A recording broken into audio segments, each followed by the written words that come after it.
Hello students, today I, Dr. Anita Pandey from Shri Shankaracharya Mahavidyalaya. Today I am going to explain about composition scheme. विद्यार्थियों, भारतीय कर व्यवस्था के इतिहास में एक महत्वपूर्ण तिथि है 1 जुलाई 2017, जिस दिन इंडिया में जीएसटी लागू हुआ था।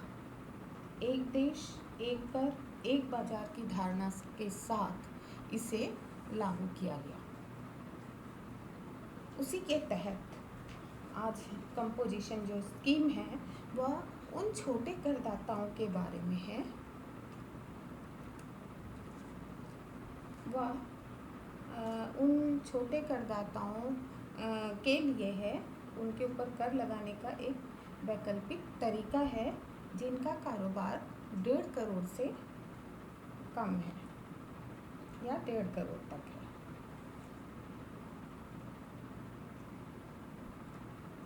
इसकी स्कीम ये एक सिंपल स्कीम है it is a simple scheme under GST regime for tax payers. Small taxpayers can get rid of tedious GST formalities and pay GST at a fixed rate of turnover, and this scheme can be opted by any taxpayer whose turnover is less than rupees 1.5 crore. अर्थात ये जो composition scheme है या composition विकल्प है, इसको अपनाना व्यापारी या करदाता का ऐच्छिक निर्णय होगा।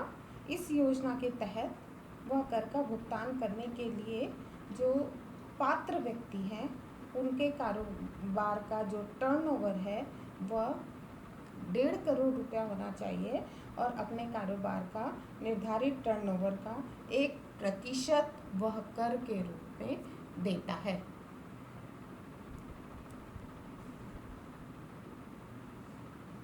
इसके जो न्यू अपडेट्स हैं उनके बारे में देखते हैं। As per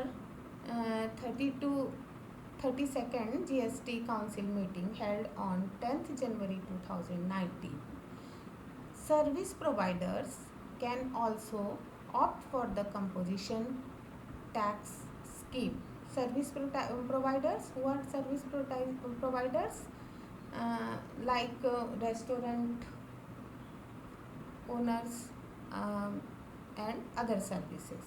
The government has set the threshold limit for service providers at rupees 50 lakhs to be eligible for this scheme.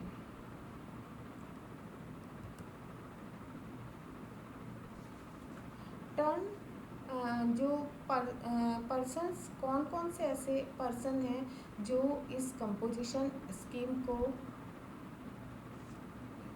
Adopt कर सकते हैं.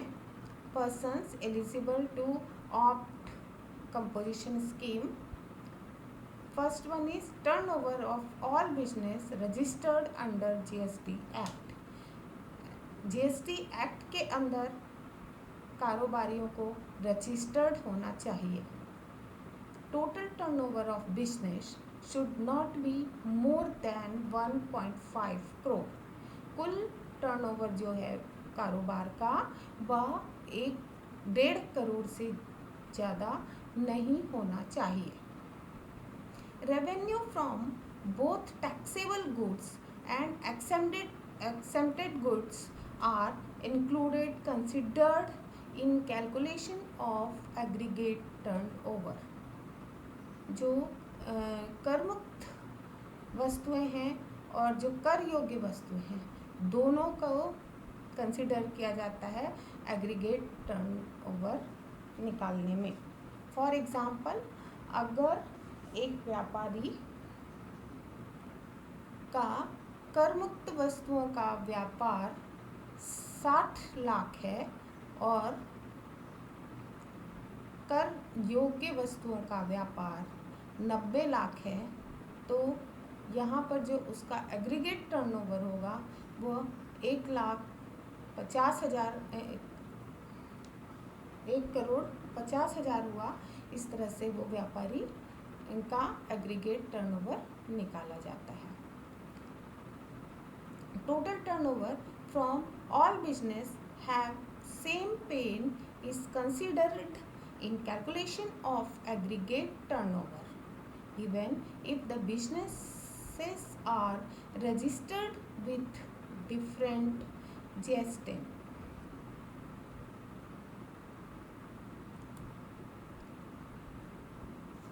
अब देखते हैं कौन कौन से persons not eligible to opt composition scheme. ऐसे कौन से लोग हैं जो कंपोजिशन स्कीम को अपना नहीं सकते। Number 1 is manufacturer of ice cream, पान मसाला और tobacco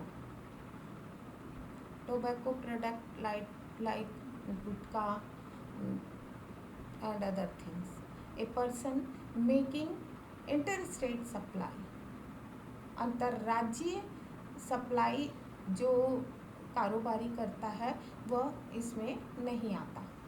a casual taxable person और a non resident taxable person, ये भी इसमें इंक्लूड है। Business with supply goods through an e commerce operators इसको ऑप्ट नहीं कर सकते हैं। Dealers of petrol and diesel are also not eligible.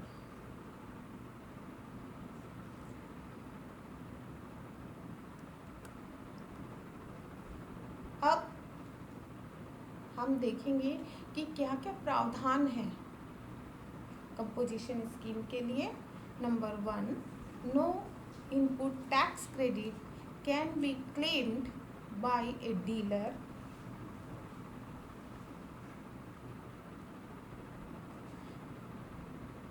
opting the composition scheme। ये इनपुट क्रेडिट जो है वो क्लेम नहीं कर सकता एक डीलर अगर वो इस स्कीम को अपनाता है तो। The tax payer has to pay tax at normal rates for transaction under the reverse charge mechanism. If a taxable person has different segments of business such as textiles, electronic accessories, grocery, etc.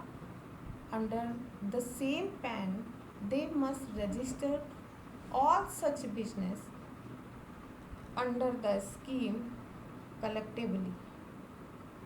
And the fourth one is the taxpayer has to mention the word composition taxable person on every notice or signboard of their place of business or their shop or factory and on every bill of supply issued by him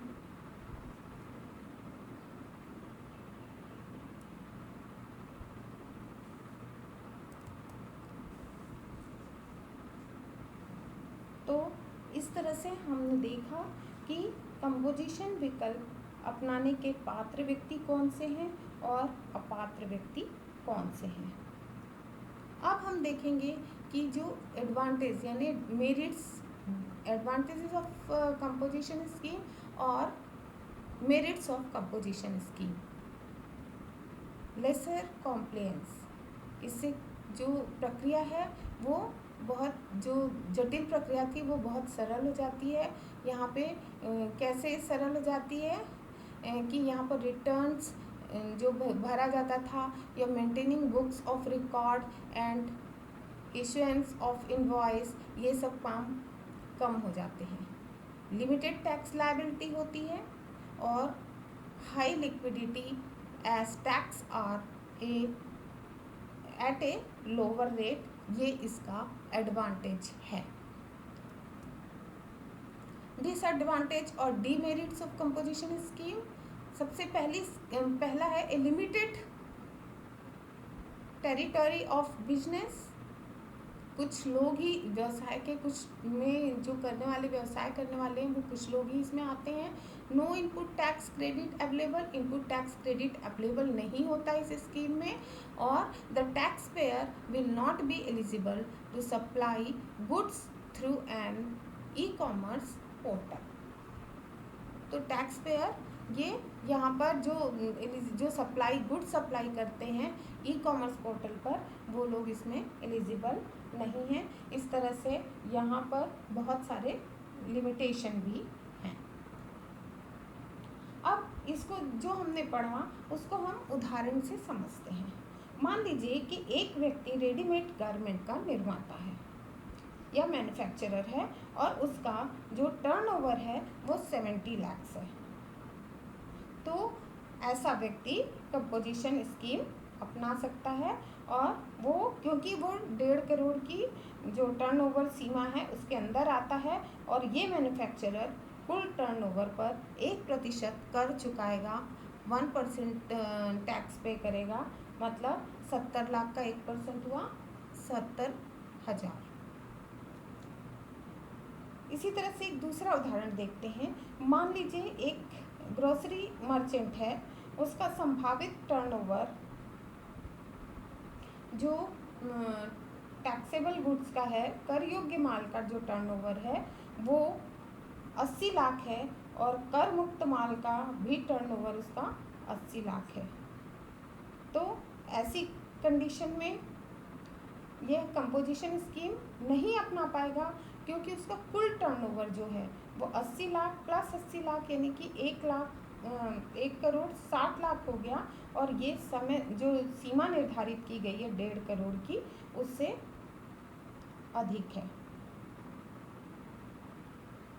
अब मान लीजिए कि एक व्यक्ति या एक person dairy चलाता है, उसका दूध दही का टर्नओवर जो है वो 60 लाख रुपए का है, और घी मक्खन का टर्नओवर 20 लाख रुपए का है। वह व्यक्ति इस कंपोजिशन स्कीम को अपना सकता है, क्योंकि उसका कुल टर्नओवर 60 + 20 मतलब कि 80 लाख है, जो कि निर्धारित सीमा के अंदर है। लेकिन जीएसटी में जो दूध दही है वो कर मुक्त माल है, और घी और मक्खन कर योग्य है। तो ऐसे व्यवसायी को उसके पूरे टर्नओवर पर 80 लाख रुपए पर 1% जमा करना होगा, यानी कि 80,000 रुपये जमा करना होगा, क्योंकि कंपोजिशन स्कीम में पूरे टर्नओवर पर टैक्स देना पड़ता था।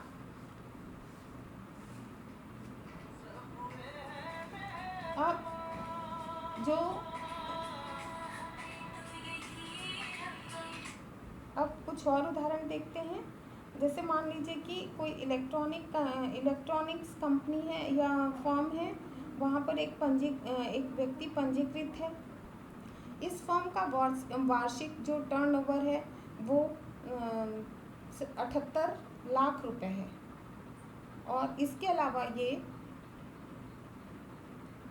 अलग अलग राज्यों में भी ये माल की पूर्ति की जाती है।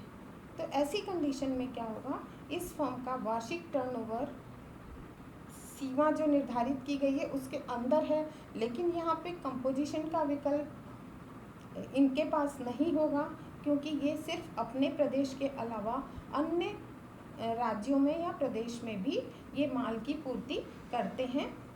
मतलब कि अंतर्राज्यीय व्यापार में माल की पूर्ति करने वाला व्यक्ति कंपोजिशन विकल्प नहीं अपना सकता। इसी तरह से जो सेवाएं हैं, सेवाओं में देखेंगे, जैसे मान लीजिए कोई स्टूडियो है, फोटोग्राफी और वीडियो की सेवा दी जाती है उस स्टूडियो द्वारा, और उसकी प्राप्तियां फॉर एग्जांपल 18 लाख रुपए हैं। साथ ही जो कैमरा, रोल, एल्बम आदि भी बेचे जाते हैं, इनका टर्नओवर 15 लाख रुपए है। तो ऐसा व्यक्ति भी ये स्कीम नहीं अपना पाएगा, क्योंकि सेवाओं की पूर्ति पर कंपोजिशन स्कीम लागू नहीं है, चाहे टर्नओवर 1.5 करोड़ रुपए से कम हो कम हो, है ना। यह माल की भी पूर्ति कर रहे हैं, इसलिए कंपोजिशन स्कीम का ये लाभ नहीं उठा पाएंगे, क्योंकि यहाँ पर ये स्टूडियो सेवा भी प्रदान कर रहा है और माल की भी सप्लाई कर रहा है, इसलिए ये इस स्कीम का लाभ नहीं उठा पाएंगे।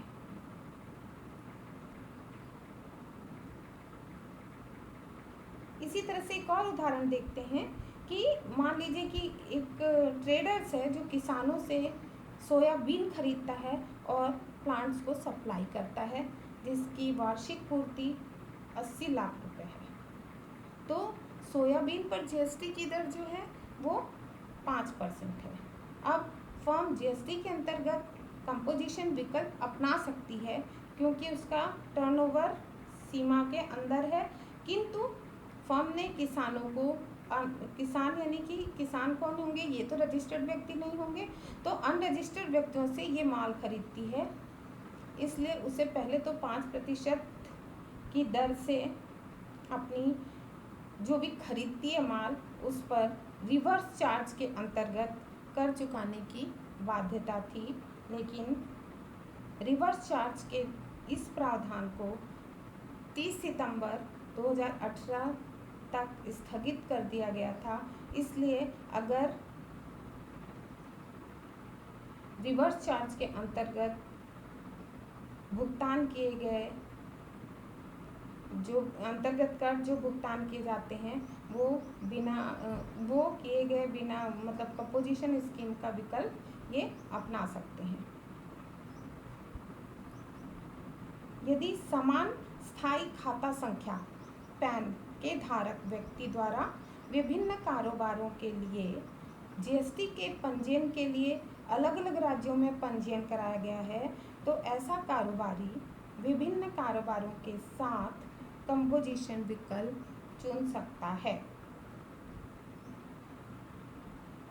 वह ऐसा नहीं कर सकता कि एक राज्य के रजिस्टर्ड कारोबार के लिए कंपोजिशन योजना अपना ले और दूसरे राज्य में रजिस्टर्ड कारोबार के लिए सामान्य योजना अपनाए, क्योंकि कंपोजिशन स्कीम अपनाने पर वो सभी राज्यों में जो उसका रजिस्टर्ड कारोबार है उसके संयुक्त टर्नओवर पर ही कंपोजिशन लेवी 1% जो होती है वो देय होगी। तो इस तरह आज हमने देखा कंपोजिशन स्कीम योजना के बारे में हमने पढ़ा, और एक बार फिर शॉर्ट में हम इसको रिपीट करते हैं। जो कंपोजिशन स्कीम है, स्कीम योजना है, इसके जो महत्वपूर्ण पहलू हैं वो पहला है कि कुल टर्नओवर 1.5 करोड़ रुपए तक हो सकता है। दूसरी मुख्य बात है कि कंपोजिशन स्कीम माल के पूर्तिकर्ताओं के लिए लागू है। रेस्टोरेंट और जो खान पान की सेवाएं हैं उनको छोड़कर अन्य सेवा प्रदाता इसे नहीं अपना सकते। तीसरी मुख्य बात है, इस स्कीम को अपनाने वाले व्यक्ति को कुल टर्नओवर यानी कि एग्रीगेट टर्नओवर पर निर्धारित दर से कर चुकाना पड़ता है, और यह दर व्यापारी के लिए 1% है, निर्माता के लिए 1% है, एवं जो रेस्टोरेंट होते हैं उन पर 5% निर्धारित की गई है। नेक्स्ट पॉइंट, कंपोजिशन स्कीम जो कारोबारी अपनाता है वो दूसरे राज्यों को माल की पूर्ति नहीं कर सकता, अर्थात इंटर स्टेट से जो सप्लाई है वो नहीं कर सकता। हाँ, वो अपने दूसरे राज्यों से अपने पास माल मंगवा सकता है। 5वां पॉइंट है कि जो कंपोजिशन डीलर माल की पूर्ति करते समय बीजेप में जीएसटी अलग से चार्ज नहीं कर सकता, और इस योजना को अपनाने वाले कारोबारी को जो भी माल क्रय किए गए हैं या इनपुट्स पर चुकाए गए कर के जो संबंध में इनपुट्स टैक्स क्रेडिट की छूट भी इनको नहीं मिलती है।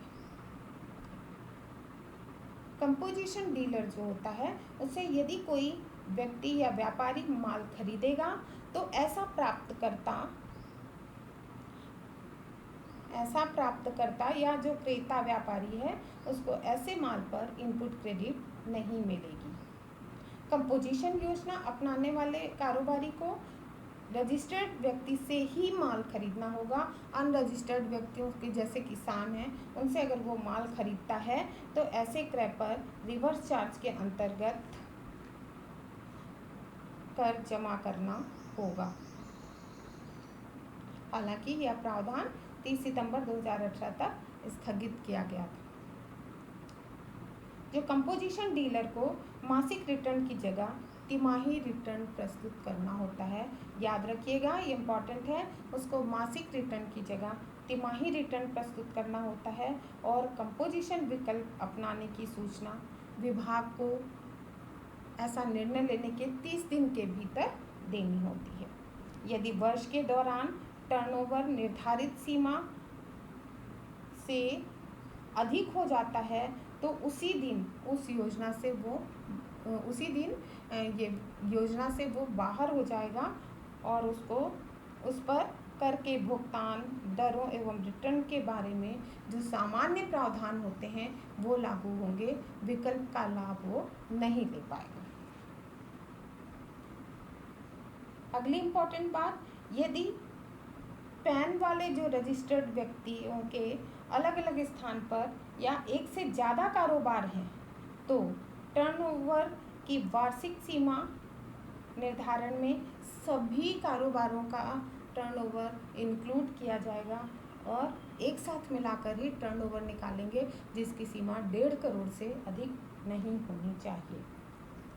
इस स्कीम को अपनाने वाला कारोबारी भविष्य में कभी भी इस स्कीम को छोड़ सकता है और इस प्रकार कंपोजिशन स्कीम को नहीं अपनाने वाला व्यक्ति भी कभी भी इस स्कीम को अपना विकल्प बना सकता है।